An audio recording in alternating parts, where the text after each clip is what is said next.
Welcome to mega news. Rangareddy జిల్లా షాద్ Nagar MLA camp కార్యాలయంలో ఫరక్ నగర్, కొందుర్గు, చౌదర్గూడ మండలాలకు చెందిన సీఎం రిలీఫ్ ఫండ్ నుండి లబ్ధి పొందిన లబ్ధిదారులకు చెక్కులు పంపిణీ చేయడం జరిగింది. ఎమ్మెల్యే వీర్లపల్లి శంకర్ మాట్లాడుతూ షాద్ నగర్ నియోజకవర్గంలో 6 మండలాల నుండి సీఎం రిలీఫ్ ఫండ్ దరఖాస్తు చేసుకున్న లబ్ధిదారులు అందరికీ దాదాపు 500 మందికి 300 కోట్ల రూపాయల దాకా సీఎం రిలీఫ్ ఫండ్ ద్వారా ఇచ్చామని చెప్పుకొచ్చారు. కాంగ్రెస్ ప్రభుత్వం అంటేనే ప్రజల ప్రభుత్వం. ప్రమాదవశాత్తు ప్రజలు ప్రమాదాలకు గురైనప్పుడు ఆసుపత్రులలో చూపించుకోవడానికి పెద్ద మొత్తంలో ఖర్చు అవుతుంది కాబట్టి ఖర్చు అయిన బిల్లు విషయంలో సీఎం రిలీఫ్ ఫండ్ ద్వారా వాళ్లకు చెక్కు రూపంలో డబ్బులు ఇప్పించడం జరుగుతుంది.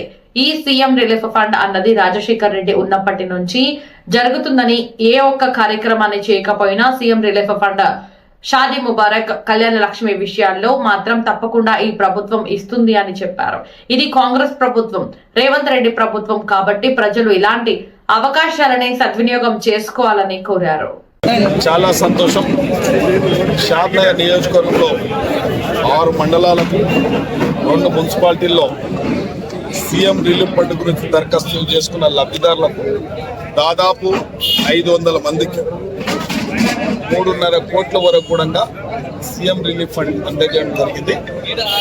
ఈ ప్రభుత్వం ప్రజాప్రభుత్వం, ప్రజలకు అనుకూలంగా ఉండే ప్రభుత్వం. ఈ యొక్క ప్రమాదవశాత్తు చిన్న ప్రమాదాలకు గురైనప్పుడు వారు వివిధ హాస్పిటళ్లలో వాళ్ళు ట్రీట్మెంట్ చేయించుకున్నప్పుడు వారికి జరిగిన ఆ యొక్క బిల్లు విషయంలో ఖచ్చితంగా సీఎం రిలీఫ్ ఫండ్ ఏర్పాటు చేయడం జరిగింది. కాబట్టి గత రాజశేఖర్ రెడ్డి ఉన్నప్పటి సందుగుణంగా ఈ యొక్క సీఎం రిలీఫ్ ఫండ్ ఇవ్వడం జరుగుతూ ఉంది. ఈ ప్రభుత్వం వచ్చిన తర్వాత ఏ యొక్క కార్యక్రమానికి నిర్లక్ష్యం చేసినప్పటికీ ఈ యొక్క సీఎం రిలీఫ్ ఫండ్ కానీ, కళ్యాణ లక్ష్యం కానీ, షాదీ ముబారక్ కానీ ఎక్కడ ఇబ్బంది లేకుండా ప్రజలకు అండగా నిలబడ్డ ప్రభుత్వం ఏదైనా ఉందంటే ఇది రేవంత్ రెడ్డి గారి ప్రభుత్వం, కాంగ్రెస్ పార్టీ ప్రభుత్వం. కాబట్టి ప్రజలు మీరు దీన్ని అన్ని కూడా సద్వినియోగం చేసుకోవాలని కూడా మరొకసారి ప్రజలకు విజ్ఞప్తి చేస్తున్నారు.